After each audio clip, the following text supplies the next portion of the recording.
नमस्कार. मी राज सांडभोर. मी आपल्यासमोर माझीच एक कविता सादर करणार आहे. घर में रहता हूँ मैं और मेरा साया. घर में रहता हूँ मैं और मेरा साया. एक बिस्तर पे सोते हैं साथ साथ. एक बिस्तर पे सोते हैं साथ साथ. कुछ रंगीन यादें भी रहती है साथ. कुछ रंगीन यादें भी रहती है साथ. एक बार चद्दर उठा के साफ की. एक बार चद्दर उठा के साफ की. तो यादें रंगीन धूल जैसी हवा में उड़ गई. तो यादें रंगीन धूल जैसी हवा में उड़ गई. तब से कोई नहीं है, तब से कोई नहीं है साथ. घर में रहता हूँ मैं और मेरा साया. घर में रहता हूँ मैं और मेरा साया. सब छोड़ गए वक्त के साथ सुनहरे सितम करते करते. वक्त के साथ सुनहरे सितम करते करते. मेरा साया सितम ना करे, मेरा साया सितम ना करे, इसलिए उसे बांध के रखा है खूंटे में पालतू जानवर की तरह. उसे बांध के रखा है खूंटे में पालतू जानवर की तरह.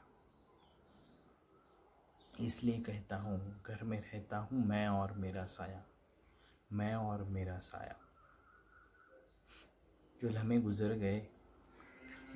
गुजर गए थे वो अतीत बनकर चल पड़े हर एक मोड़ पे.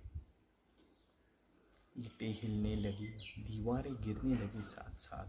ईंटें हिलने लगी, दीवारें गिरने लगी साथ साथ. घर में रहता हूँ मैं और मेरा साया. घर में रहता हूँ मैं और मेरा साया. एक दिन अजगर जैसी सुस्त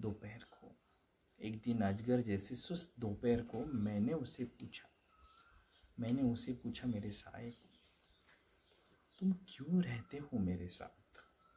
तुम क्यों रहते हो मेरे साथ इस टूटे मकान में जहाँ बचे हैं सिर्फ कुछ दीवारें, कुछ ईंटें, कुछ झरोखे, कुछ दरवाजे. जिसकी मुंडेर पर अब कोई पंछी नहीं गाता. जिसकी मुंडेर पर कोई पंछी नहीं गाता. जिसके आंगन में कोई फूल नहीं खिलता. उसने कहा हंसते हंसते, मैं कहाँ रहता हूँ तुम्हारे साथ. मैं कहाँ रहता हूँ तुम्हारे साथ.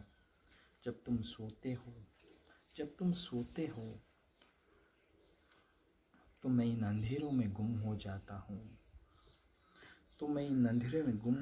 हूँ. दूर कहीं चला जाता हूँ ना आता हूँ तुम्हारे हाथ. दूर कहीं चला जाता हूँ ना आता हूँ तुम्हारे हाथ. फिर मैं क्यों कहता हूँ घर में रहता हूँ मैं और मेरा साया. क्यों कहता हूँ मैं घर में रहता हूँ मैं और मेरा साया.